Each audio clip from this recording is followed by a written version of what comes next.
It took only 20 minutes to get to Raymond's house, but it felt like years. The cab crept slowly down the familiar streets of Carlsbad, past the places where I'd once been happy. It had been almost 15 years since I'd last seen this house, a two-story colonial-style building with white columns and blue shutters. Raymond had insisted on the blue shutters, despite my objections. Now they looked faded, like the stories we had once shared. The driver stopped in the driveway and helped me unload 3 suitcases, all that was left of my old life. I paid slowly, counting the bills with trembling fingers. After 6 courses of chemotherapy, my fine motor skills left a lot to be desired. I stood in front of the house I once thought was mine, but now belonged to my son. Drake had inherited it after Raymond died 3 years ago. Strangely, I felt nothing when I learned of my ex-husband's death. No grief, no relief. Just an emptiness filled with thoughts of how many years we'd lost because of pride and misunderstanding. The front door opened before I could ring the bell. Drake ran out onto the porch, his face a mixture of worry and embarrassment. "Mom?" He hugged me gently, as if I might crumble under his touch. "Why didn't you call? I would have picked you up at the airport." "I wanted some time to gather my thoughts," I replied, inhaling the familiar scent of his cologne, the same one his father used. He took my suitcases and we walked up the stairs together. Every step felt painful in my joints, another gift from the chemotherapy that the doctors promised would be temporary. Like so many things in my life, this temporary condition was dragging on. As I crossed the threshold, I froze. The interior had changed beyond recognition.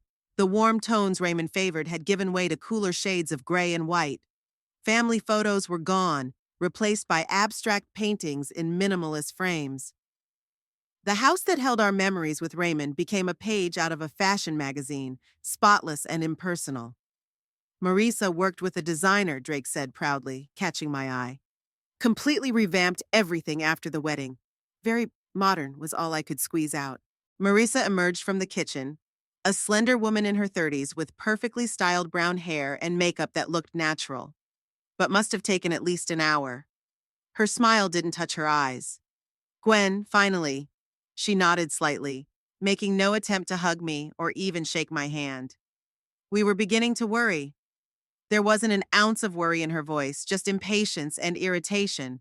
We'd only met twice, at her wedding to Drake 2 years ago, and a glimpse of her during my visit last Christmas. Both times she kept her distance, as if I were an unpleasant but inevitable addition to her new family. "I'll show you to your room." Drake hurried to break the tension. He led me through the living room toward the stairs, but Marisa stopped him. "Honey, we decided the guest bedroom downstairs would be best. After all the treatment, Mom will have a hard time climbing the stairs." Her concern sounded fake, but Drake nodded in relief. "Of course you're right. Come on, Mom. We've got a room ready for you near the backyard. It's very quiet."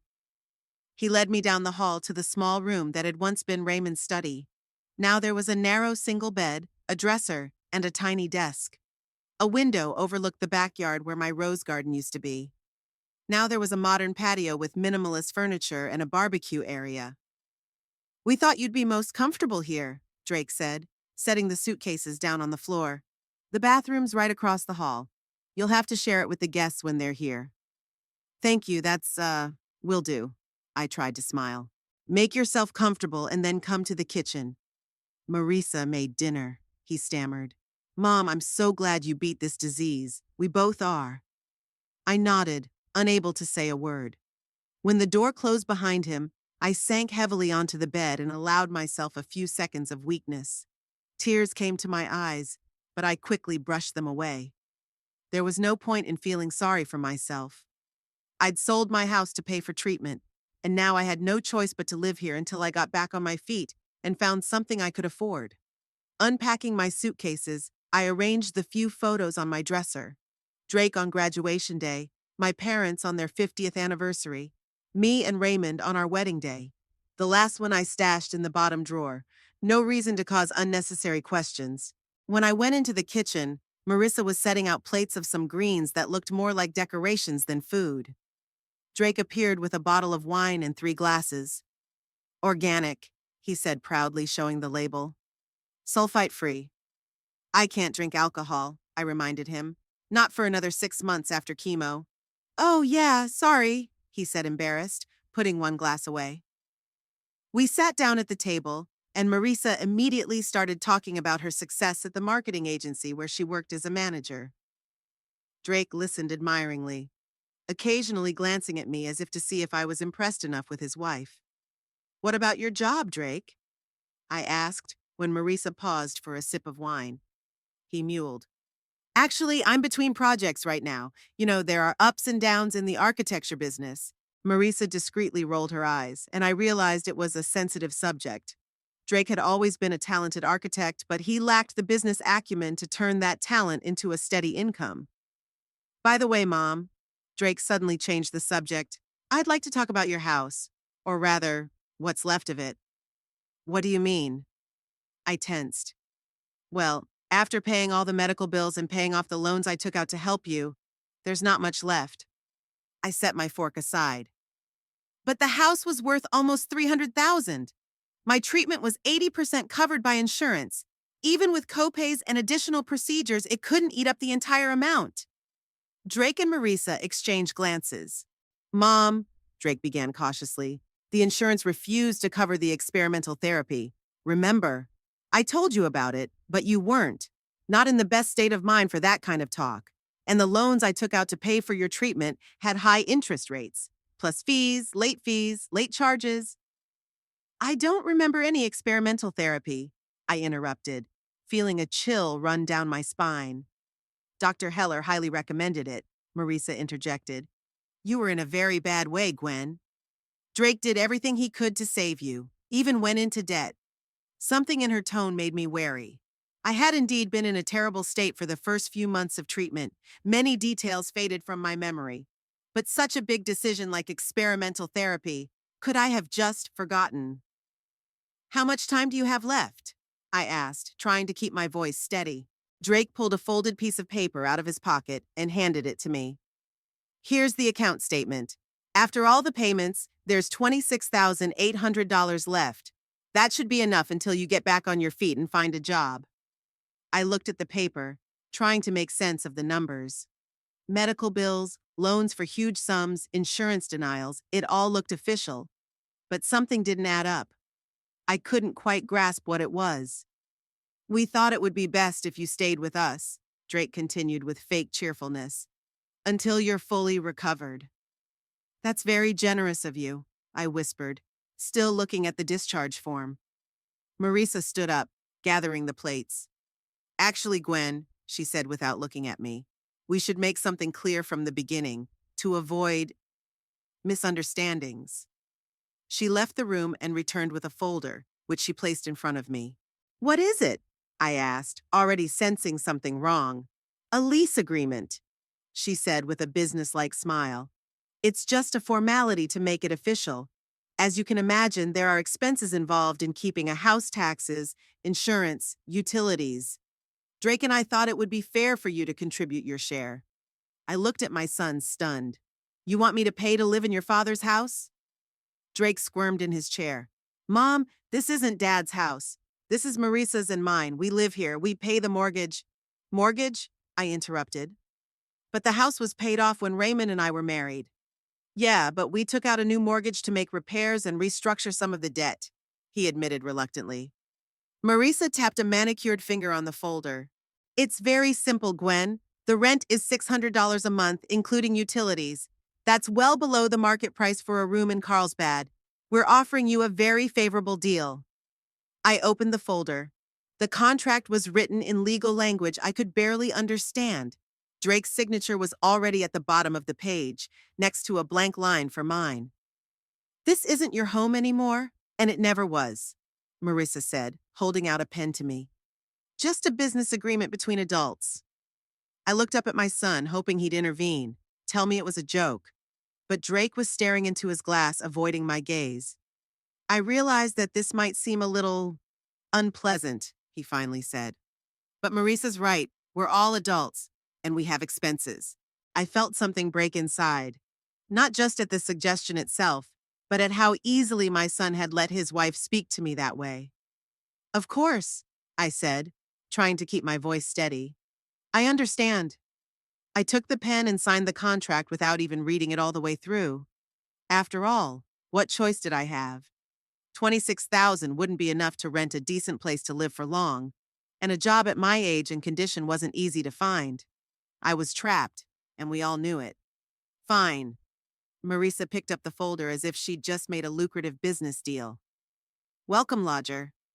She said the last word with a faint chuckle. If you don't mind, I think I'd better get some rest, I said, getting up from the table. The drive was tiring. Sure, Mom. Drake finally looked up at me. His eyes were a mixture of guilt and relief. Get some rest. I walked slowly into my room and closed the door. I sat on my bed, staring out the window at the garden where I'd once grown roses with Raymond. A garden that was now just a memory, paved with gray stone. The tears I'd been holding back all evening finally flowed. I cried not so much from humiliation as from the realization that my son, whom I'd raised alone after the divorce, to whom I'd given everything I had, now looked at me as a burden with which to enter into a lease. I didn't know what had happened to the boy I had raised, or maybe I had never really known him. That thought was the most frightening of all. The first week at Raymond's house passed in a strange daze. I woke up every morning disoriented, forgetting where I was for a second, and then reality hit me all over again. The small room overlooking the ruined rose garden, Marisa's cold stares, Drake's guilty smiles, and the $600 in rent that had already been deducted from my already meager account. Marisa had set up a schedule for me to use the kitchen. I could only cook from 2 to 4 in the afternoon, when she was at work, and after 9 at night, when she and Drake usually had dinner. I could use the washing machine on Tuesdays from 11 to 1 o'clock. My refrigerator shelves were marked with blue stickers, their contents checked regularly to make sure I hadn't taken anything foreign. I hope you're comfortable, Mom, Drake said every night, popping into my room for 5 minutes before bed. He never waited for an answer, kissing me quickly on the cheek and disappearing as if he was afraid I'd ask for something more than formal politeness. In the mornings, when the house was empty, I wandered through the rooms looking for traces of a past life. Raymond's study, which now served as Marisa's home office, had been remodeled beyond recognition. His massive oak desk gave way to a glass structure with chrome legs. The bookshelves, once bursting with his collection of classic literature, now contained designer knickknacks and a few glossy architecture and interior design albums. Even in the attic where I'd climbed, panting from climbing the steep stairs, there was nothing left to remind me of our life together.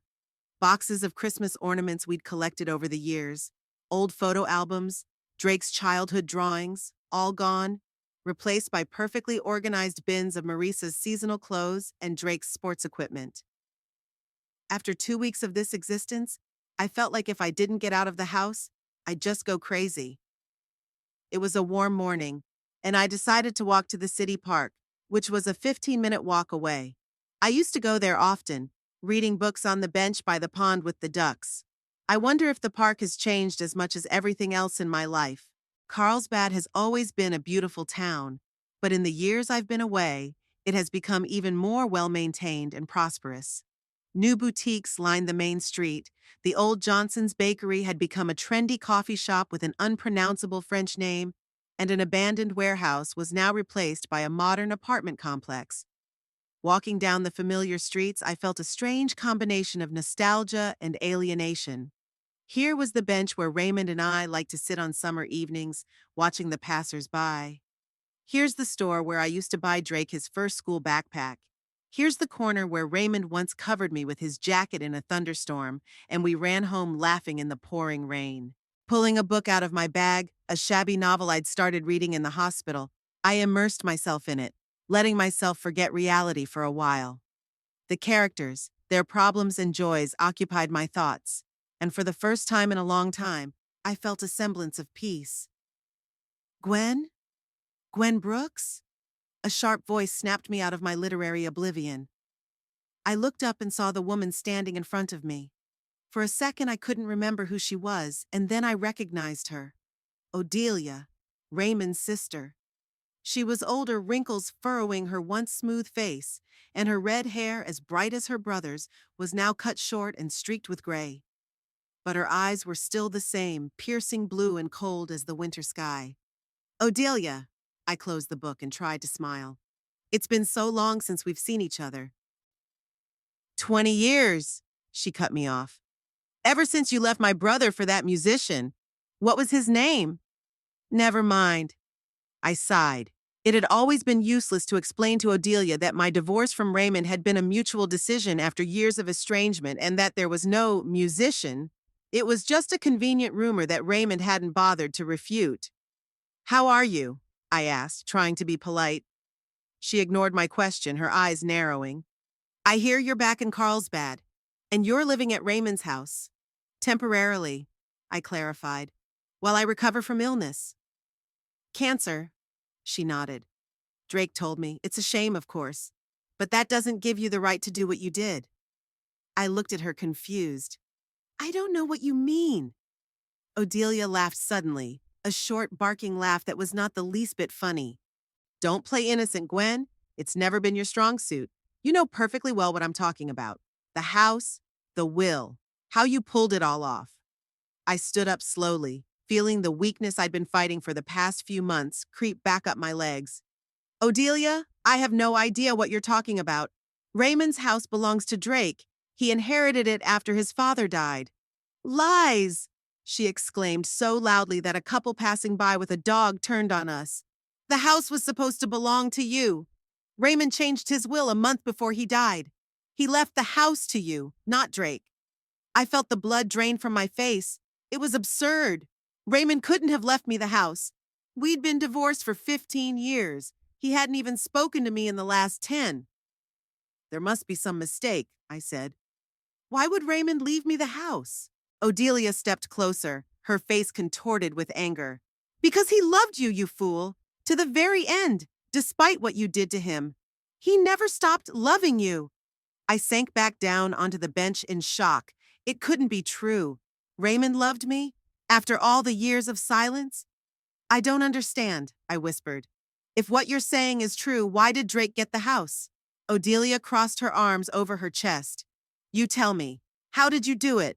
Forged documents to get away with it? Manipulated Drake? Or was it his idea? I always knew that boy was like you, just as calculating. Odelia, I swear I didn't know anything about the will. My voice shook. Drake told me he was the sole beneficiary of the house. I never saw any paperwork. She stared at me intently, as if trying to determine if I was lying.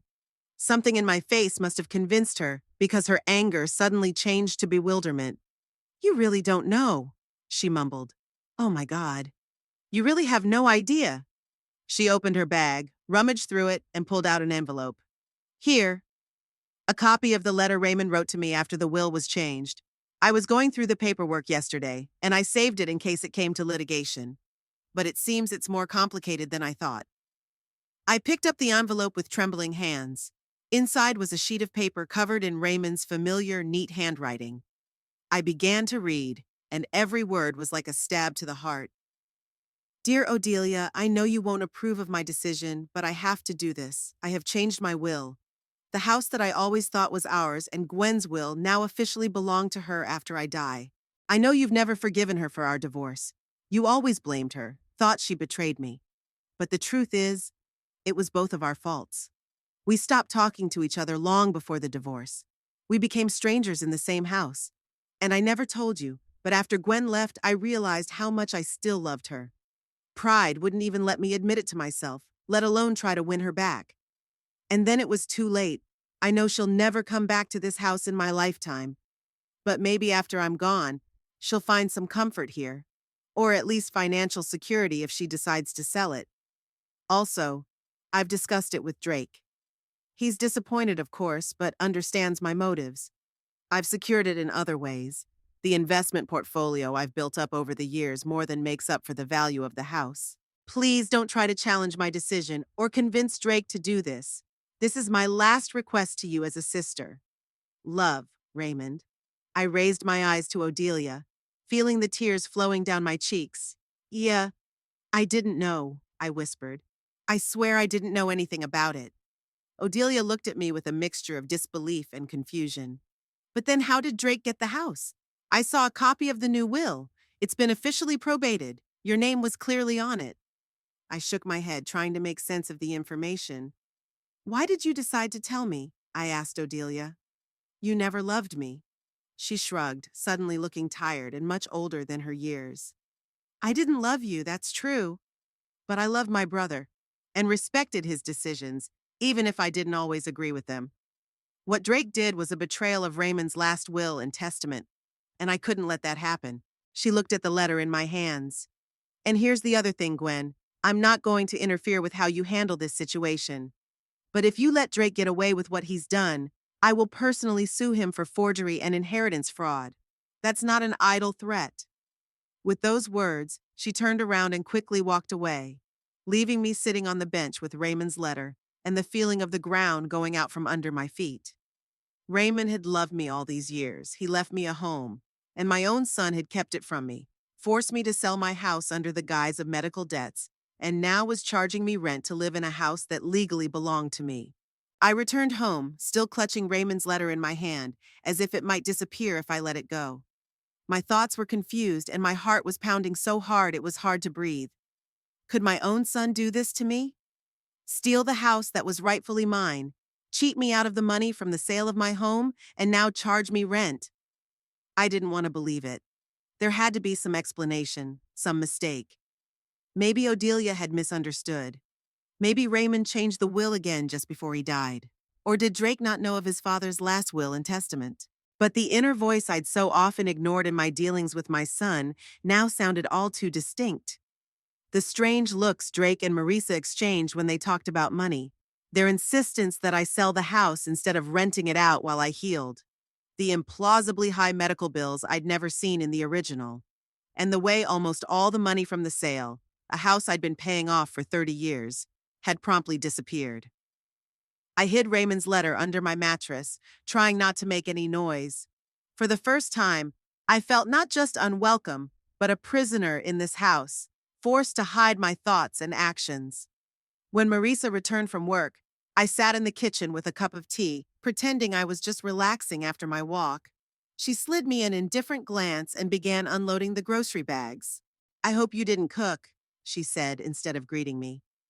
We're having a business dinner with Drake's partners tonight. I plan to use the kitchen starting at 5. Of course I remember, I lied. Already had a sandwich. She nodded without looking at me, and I felt anger brewing inside. This woman who treated me with barely concealed contempt was living in a house that was supposed to belong to me, and my son was letting her treat me like a burden. By the way, Marisa added, arranging the expensive bottles of wine, Drake and I are going to Santa Barbara for the weekend. A business conference and a little vacation. You'll be fine on your own, right? I nodded slowly, trying not to show my sudden excitement. A whole weekend alone in the house was the perfect opportunity to look for evidence. Of course, don't worry about me. I wasn't going to, she muttered under her breath, but loud enough for me to hear. I spent the next 2 days watching Drake and Marisa closely, waiting for the moment when I could act. They were both too busy preparing for the trip to pay attention to me, which was fine with me. I tried to act as I usually did, quiet, inconspicuous, grateful for the roof over my head, a role they expected me to play. Friday morning, when they finally left, I waited another hour before I started. What if Marisa forgot something and comes back? Or are they purposely checking to see if I'll go through their stuff? Paranoia, previously uncharacteristic of me, now seemed like a valid precaution. Finally satisfied that the house was indeed empty, I began my investigation. The logical place to start was Marisa's home office, Raymond's former office. I knew Drake kept important documents there in his father's old safe, which was built into the wall behind a painting. I tried the old combination 41276, the day, month, and last 2 digits of our wedding year. The safe wouldn't open. Disappointment, but not surprise. I tried Drake's birthday, 11084, also to no avail. What would Drake use? What was important enough for him to remember, but not so obvious that someone could easily guess? I pondered, going over significant dates in his life. And then it hit me. The day he won his first architecture award. He always said it was the moment he felt like a true professional, a worthy heir to his father. With trembling fingers, I dialed the combination 230312, and the safe clicked, the door ajar. Inside were several folders neatly signed by Marissa's hand: taxes, investments, insurance, mortgage. And in the very corner, almost unnoticeable, a thin folder labeled RB, Raymond Brooks' initials. I pulled it out, feeling my heart pounding in my chest. There were only a few documents inside: a copy of Raymond's original will, dated 5 years earlier, where he'd left the house to Drake, and a new will, made a month before his death, which clearly listed my name as the heiress to the house. Odelia wasn't lying, but most shocking of all was the third document, a letter from one Lawrence Pritchard, a lawyer I'd never met. In a letter addressed to Drake, he wrote, "After reviewing all of the materials you have submitted, I can confirm that substituting your father's original, will naming you as the sole heir to the estate, is legally possible.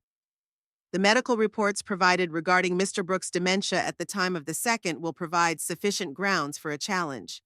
However, I must warn you that the process could be complicated if Miss Gwendolyn Brooks chooses to contest our application. With respect to the proposed scheme to manage the funds from the sale of Miss Brooks's estate, legally this is in a gray area. If you properly execute a power of attorney during her treatment, you can indeed manage these funds. However, you must create compelling documentation to support the medical expenses and other expenditures made purportedly for her benefit. My firm is prepared to represent your interests in both matters, but I strongly recommend that you carefully weigh the potential risks." I slumped back in my chair, unable to read to the end. Dementia? Raymond's? It was an outright lie. His sister hadn't mentioned any memory problems. And power of attorney?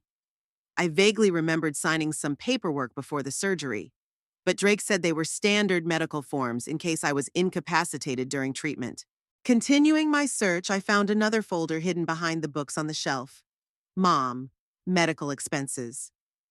Inside were dozens of bills from the clinic where I was being treated, as well as from other medical facilities I'd never heard of. Many looked suspicious, same font, similar amounts, but different dates. Some were for procedures I had definitely not undergone: experimental immunotherapy, consultations with foreign specialists. But the most disgusting discovery was the third folder I found in Drake's desk drawer. It was labeled simply debts and contained receipts, bills from debt collectors, and threatening letters from people with questionable reputations. As I read, I began to realize the true picture. Drake had a serious gambling problem. He owed huge sums to bookies and underground casinos.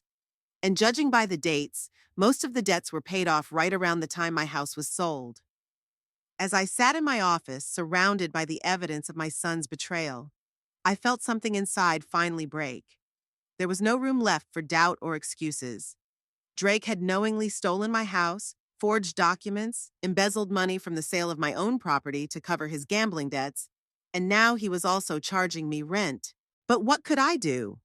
I didn't have money for a good lawyer. There was no evidence I could legally use. Everything I found had been obtained by illegally breaking into someone else's safe and personal belongings. And most importantly, I didn't have the energy for a long legal battle with my own son. I took pictures of the most important documents on my old cell phone, carefully put everything back where it belonged, and left the office feeling exhausted and drained. But giving up was not in my nature. If Raymond had really left me the house, there had to be a legal way to get justice. I remembered the name of his lawyer, Hampton Malloway. Raymond and I had gone to him to draw up our first will when we were still married. Was he still alive? Was he still practicing? I looked up his name online and was relieved to find that Hampton was still practicing in Carlsbad, even though he was at a very advanced age. His office was in the same building on Maple Street where it had been 20 years before. The next morning, after making sure Drake and Marissa wouldn't be back early, I headed downtown. Hampton Malloway's office was on the second floor of an old red brick building. I walked up the creaky stairs, marveling at how little had changed here over the years. The receptionist, a young woman I didn't know, looked up as I entered. "What can I do for you?" "I need to see Mr. Malloway. My name is Gwendolyn Brooks." She disappeared behind the office door, and a few minutes later, Hampton Malloway emerged. His hair was graying, and his once straight back was a little hunched, but his eyes were still as clear and penetrating. "Gwen," he smiled, holding out his hand. "What a surprise. Come in, please." His office was just as I remembered it, floor-to-ceiling bookshelves filled with legal volumes, a massive wooden desk, the smell of leather and old paper.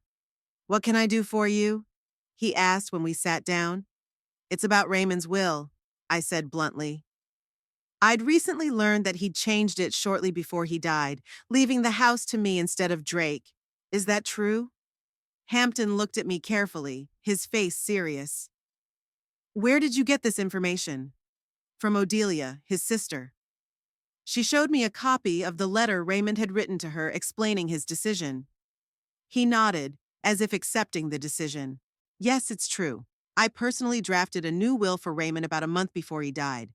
He was of sound mind, despite his illness, and he clearly expressed a desire to leave the house to you, not Drake." "Then why did the house go to Drake?" My voice shook. Hampton sighed. "It's a complicated question. After Raymond died, Drake had submitted an alternative will, dated a later date, naming him as the sole heir. It was certified by another attorney, Lawrence Pritchard. There were also medical documents showing that Raymond was suffering from cognitive impairment as a result of his illness at the time he made the will with me." "That's a lie," I said firmly. "At least his sister never said anything like that." "I'm sure she did too," Hampton nodded. I tried to challenge the decision, but Odelia suddenly refused to testify, said she didn't want to get involved in the family squabbles. Without her testimony and with the medical documents Drake presented, I didn't have enough reason to continue the fight. I remembered that Odelia wasn't particularly fond of me. Perhaps she hadn't originally wanted to help me get a house she didn't think I deserved. It was only now, seeing how Drake was manipulating me, that she decided to intervene. "Is there a copy of the actual will?" I asked. "Of course." Hampton stood up and walked over to the file cabinet. "I kept all the documents. Here, this is a certified copy." He handed me a few pages and I ran my eyes over the text. It did indeed clearly state that the house at 12 Magnolia Drive, Carlsbad, California, passes into the full ownership of Gwendolyn Elizabeth Brooks. Raymond's signature at the bottom of the page was exactly as I remembered it, clear and confident. "What can I do?" I asked, handing back the documents. "Can I contest the fake will now?" Hampton rubbed his chin thoughtfully. "Theoretically, yes. The statute of limitations for contesting a will in California is 4 years. It's only been 3.5, but it would be quite difficult, especially if Drake was well prepared with fake medical records." He was quiet for a moment, looking at me sympathetically. "Gwen, I have to ask, why did you only come to me now?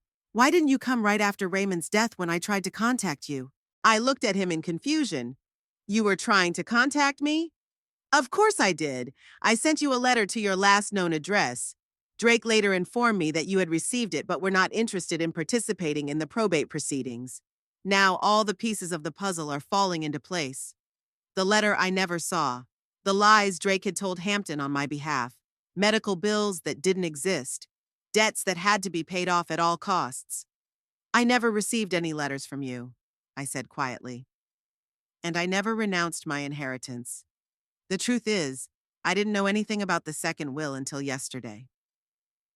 Hampton looked at me intently, and I could see the realization growing in his eyes. "In that case," he said slowly, "we may have a much more serious case than just contesting the will.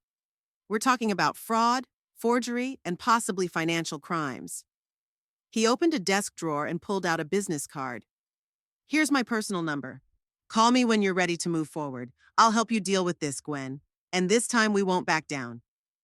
I took the card, feeling both relieved and heavy at the same time. I had proof now. The real will existed, and Hampton Malloway could confirm it. Hampton Malloway proved to be not just a good lawyer, but a trusted ally. He worked quickly and discreetly, understanding the sensitivity of the situation. We met at a small cafe on the outskirts of town, where it was unlikely we'd run into anyone Drake or Marisa knew. "We've got all the evidence we need," Hampton said on our third meeting, handing me a folder of documents. The medical experts had confirmed that the report on Raymond's cognitive impairment had been faked. Odelia had agreed to testify on the record, and most importantly, the notary who had certified the authentic will had provided all of his records, including a videotape of the procedure. I looked through the papers feeling strangely calm. Something had changed inside me in the last few days. The shock and pain of betrayal had given way to cold determination. What now? I asked, handing back the papers. We've already filed a petition with the court to recognize Raymond's real will and annul the fake one, Hampton explained. Given the evidence gathered, Judge Lomax issued a preliminary ruling in your favor. That means that legally, the house is already recognized as your property. He pulled out an official document with a court seal and handed it to me. It's a confirmation of your rights. You are now the legal owner of the house at 12 Elm Street. I took the paper, feeling its weight not physical, but symbolic. It gave me back not just a roof over my head, but the dignity they were trying to take from me. What about the money from the sale of my house? I asked. Hampton sighed. That's more complicated. We can prove power of attorney fraud and misuse of funds. But if the money has already been used to pay off debts to third parties, it won't be easy to get it back. We may have to file a separate civil suit. I nodded. The money was important, but right now I was more interested in the house and getting justice.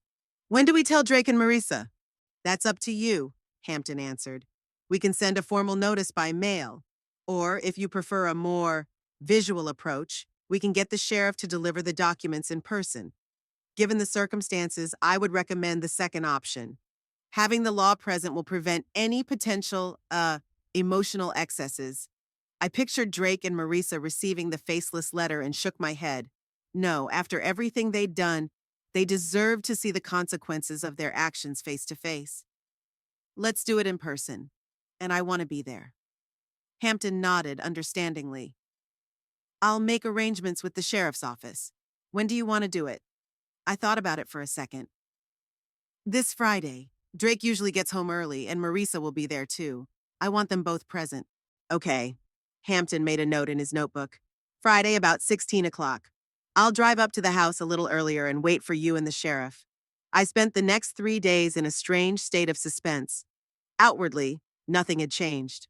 I still cooked during my allotted hours, paid the rent for the room that was now legally mine, and tolerated Marisa's dismissive attitude. But inside, I was counting the hours until the moment when everything would turn around. I left the house at lunchtime on Friday, saying I was going to the library. Instead, I met up with Hampton, and together we went to the sheriff's office, where Deputy Paxton, a serious middle-aged man with attentive eyes, was waiting for us. Mrs. Brooks. He shook my hand. I'm sorry you had to face this situation. We'll do everything by the book without any unnecessary drama. At 16 hours and 30 minutes, 3 cars pulled up in front of the house on Magnolia Drive. Drake's car was already in the driveway, and Marisa's silhouette was visible in the kitchen window. I took a deep breath, preparing myself for the confrontation ahead. Deputy Paxton rang the doorbell. Marisa opened, and her cocky smile instantly disappeared when she saw me standing next to the lawman and an older man with a briefcase. What's going on? Her voice shook. Mrs. Brooks, Jr.? Paxton asked formally. I'm Deputy Sheriff Paxton. I need to speak with you and your husband about a legal matter. May I come in? Marisa reluctantly backed away and we walked into the living room. Drake was sitting on the couch with his laptop, but he jumped to his feet at the sight of our procession. Mom, what's wrong? He looked from me to the sheriff, then to Hampton, and I could see the look of understanding and fear in his eyes. Mr. Brooks, Paxton began, I'm here to serve official court papers. According to Judge Lomax's ruling, title to this property is recognized to Gwendolyn Elizabeth Brooks under the original will of Raymond James Brooks. He held out a packet of documents to Drake. My son didn't move, as if petrified, and Marisa snatched the papers out of the sheriff's hands. What the hell is this? She exclaimed, quickly skimming the first page. This house belongs to Drake. We have a will. A fake will, Hampton corrected calmly, opening his briefcase. I am Hampton Malloway, attorney for Mrs. Brooks and former attorney for the late Mr. Brooks. I have irrefutable evidence that the will you submitted is a forgery and that the medical records of Raymond Brooks's cognitive impairment were falsified. Drake turned pale, sinking back down onto the couch. You don't understand, Mom, he whispered. I was doing this for all of us. For us? I finally spoke, and my own voice sounded alien, calm and icy. You stole my house, forced me to sell the only thing I had, took the money to pay your gambling debts, and then charged me rent. And all this you did for us? Marisa shifted her gaze from the papers to her husband. Gambling debts? What is she talking about, Drake? He didn't answer, his eyes fixed on me. How do you know? I saw the papers, I answered. All of it. The collection letters, the threats from the bookies, the fake medical bills, the correspondence with Pritchard about forging a will. I know everything, Drake. Marisa looked like she'd been punched. You said the money went to your mother's medical care. You swore the debts were from the architecture business. Shut up, Marisa, Drake snapped at me. And for the first time, I saw the real person behind the mask of a caring son, an aggressive, cornered man who was used to solving problems by deception. Deputy Paxton stepped forward, his hand instinctively going to his belt. Let's all stay calm, he said firmly. I'm only here to serve papers, but if the need arises, I'm authorized to take further action. Drake clenched his fists but remained seated. What's next? He asked deftly. Are you going to throw us out on the street? Sue me? Send us to jail? No, Drake, I said, pulling a folder out of my bag. I'm not throwing you out on the street. I'm offering you a new lease. I placed the document on the coffee table. Drake and Marisa stared at it like it was a snake ready to bite. $1,200 a month, I said. That's exactly twice what you were charging me, and still well below market value for a house like this in Carlsbad. Marisa made a sound like a strangled laugh. You can't be serious. Quite serious. I pointed to the folder. All the terms and conditions are in there. You can occupy the second floor, the kitchen from 5 to 9 p.m., the washing machine on Mondays and Wednesdays. I'll take the master bedroom and the study. And yes, your refrigerator shelves will be marked with red stickers. Drake stood up, his face contorted with rage and despair. You can't do this to us! You're my mother! And you're my son, I countered. That didn't stop you from stealing from me, lying to me, and humiliating me in my own home. Or rather, my former home, which you forced me to sell while I was too sick to resist. I turned to Marisa. And you were bragging at the beauty parlor about how cleverly you organized a fair rent for me. Well, now we'll see how fair you find mine. Marisa opened her mouth and closed it again, for the first time in her life without a barbed comment.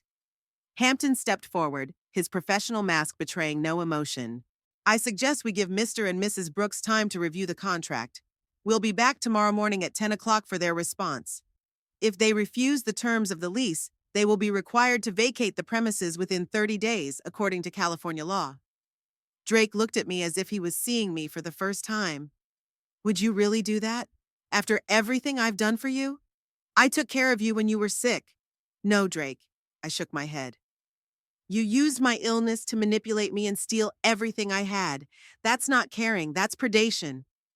Marisa grabbed her husband's hand. Drake, don't grovel, she hissed. We'll find another place. But I could see the panic in her eyes. They both knew finding a place they could afford was going to be difficult, especially with their credit histories and debts, which I now knew about. Think about it, I said, heading for the door. $1,200 a month or move out. The decision is yours. Deputy Paxton and Hampton followed me. I turned around on the doorstep. And Drake, I want you to know, Raymond loved me for the rest of his life. So much so that he left me this house despite our divorce. And you, his only son, betrayed his last will through greed. I walked out without waiting for an answer, and for the first time in months, I felt like I could breathe freely. Hampton and I got into his car, and Deputy Sheriff Paxton headed out in his own. It was decided that I wouldn't go back to the house until tomorrow morning. Hampton insisted that I needed to give Drake and Marisa time to cool off, and myself a safe place to spend the night. You can stay at the Courtyard Hotel on Ocean Avenue, he suggested. It's not far from my office, and I've reserved a room for you. I nodded gratefully, suddenly realizing how tired I was. The emotional strain of the last few weeks had finally taken its toll. I showered in the hotel room, changed into the clothes I'd packed in my small bag that morning, and lay on the bed, staring up at the ceiling. My feelings were mixed relief from justice, bitterness from my son's betrayal, and a strange emptiness where there had been pain before. The phone rang around 8 in the evening. I glanced at the screen, Drake.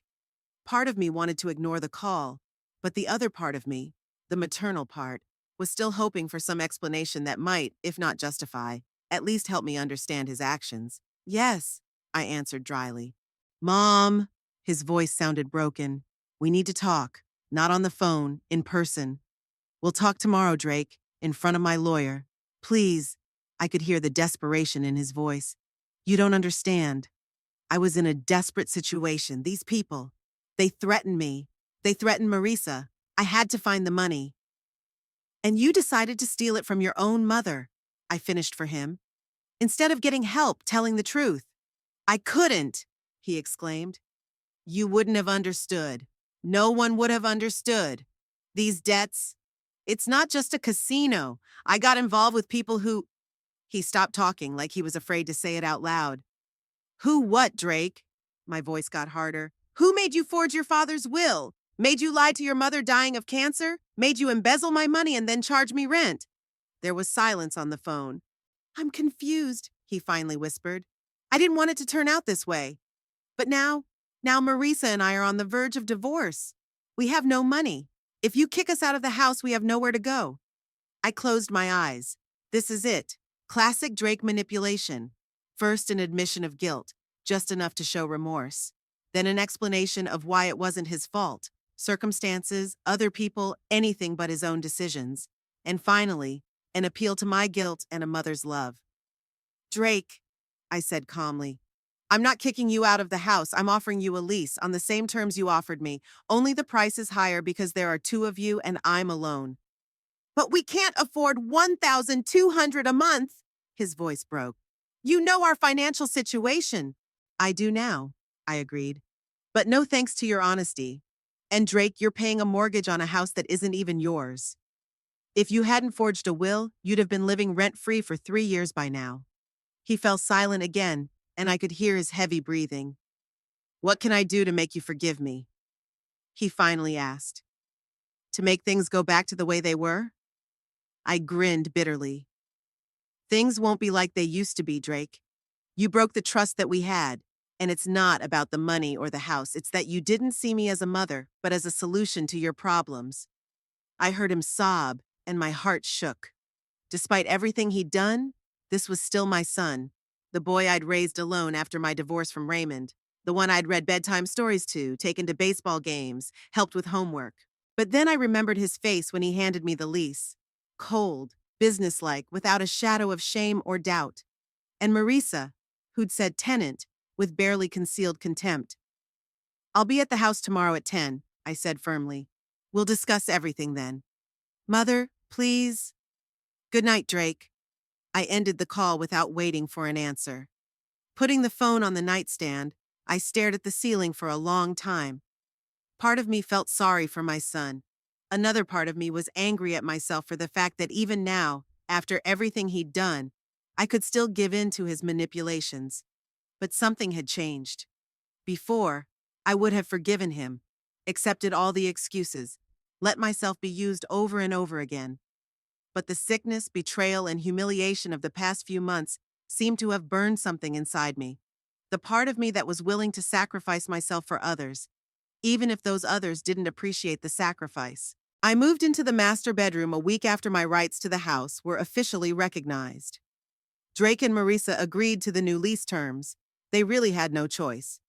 Hampton drew up a contract, thoughtful in every detail, to protect my interests.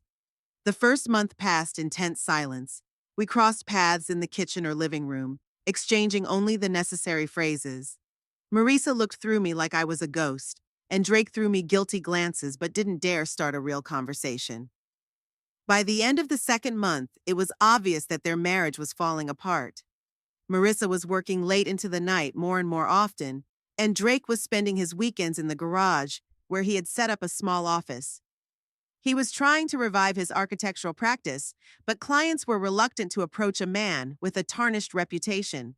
On the first of the third month, Drake placed the rent envelope in front of me, his hands trembling slightly.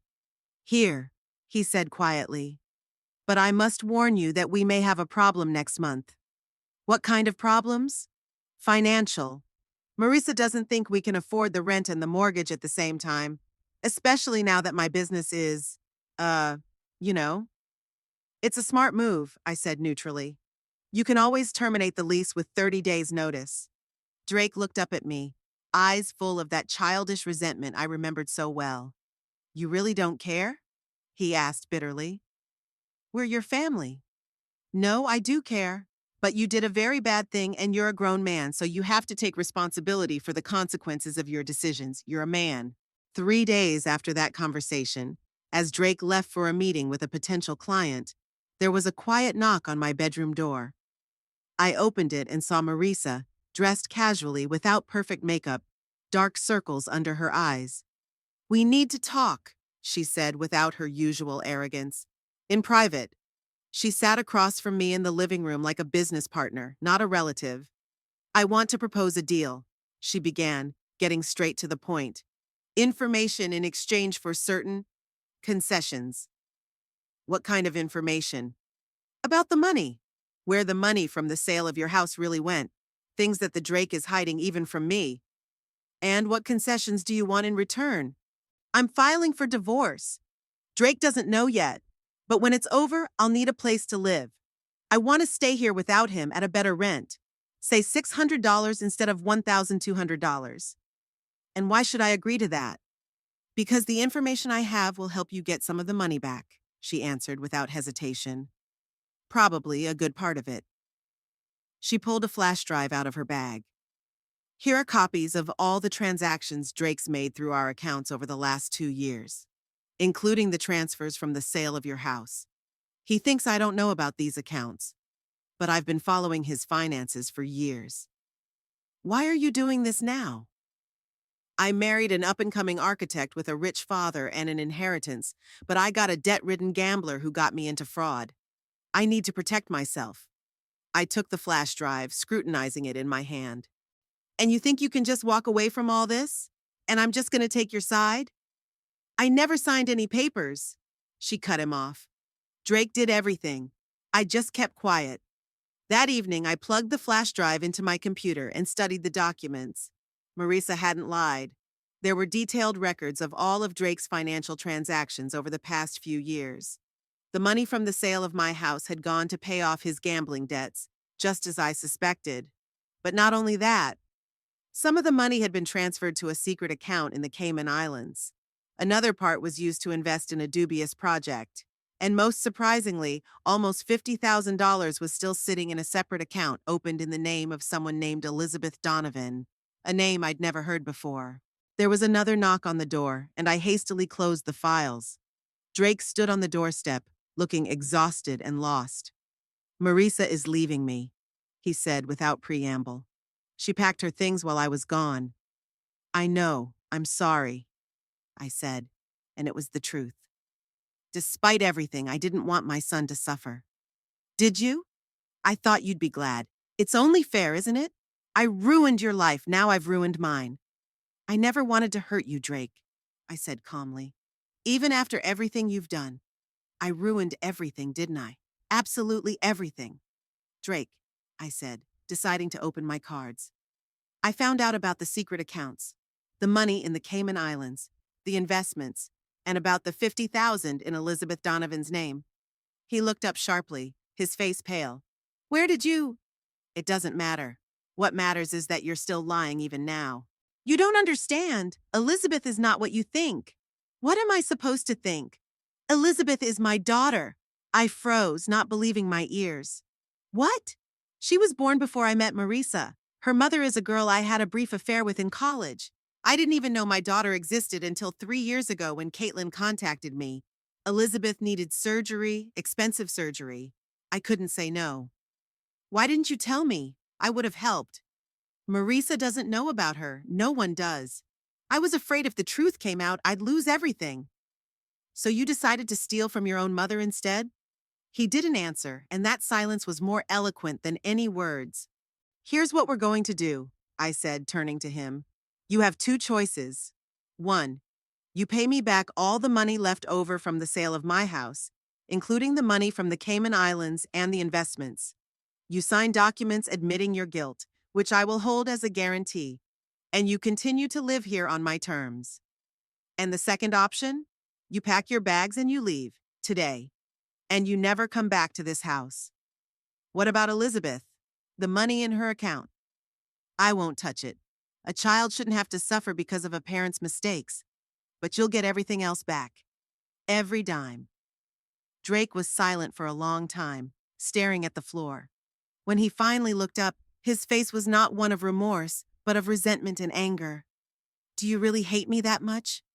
I don't hate you, Drake. I just won't let you use me anymore. Then I'll take option 2.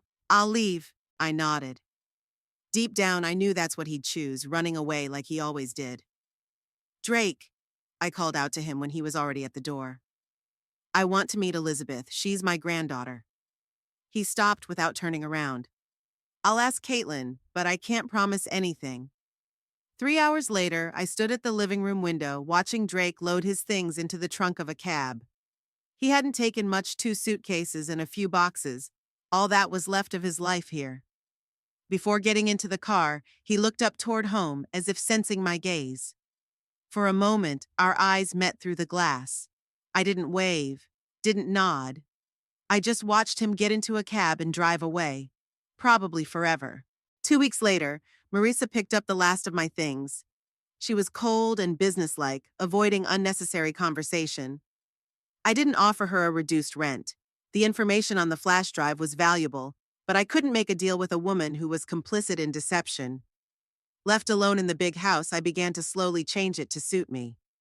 I brought back the warm colors in the living room that Raymond loved so much, threw out the minimalist furniture and replaced it with more comfortable furniture, cleared out the backyard and planted roses again.